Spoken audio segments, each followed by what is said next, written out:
2 अपत्यापेक्षा जास्त असेल, कारण का एका बाजूला मतदान करत असताना मोदीजी नको, हिंदुत्ववादी विचाराचं सरकार, महायुती सरकार नको, पण अन्य वेळी आमच्या प्रत्येक शासकीय योजनेचा लाभ घेणारे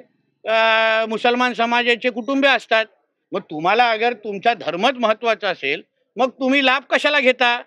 आणि मुख्यमंत्री लाडली बहीण योजनेमध्ये जे लाभार्थीची यादी आहे त्याच्यात बघितलं, त्याच्यामध्ये जास्तीत जास्त लाभार्थी हे त्याच संख्येचे दिसत आहेत. म्हणून मी आदरणीय मुख्यमंत्री देवेंद्र फडणवीसजींना आम्ही विनंती करणार आहे, फक्त आमच्या आदिवासी समाजाला बाजूला म्हणजे वगळून बाजूला ठेवून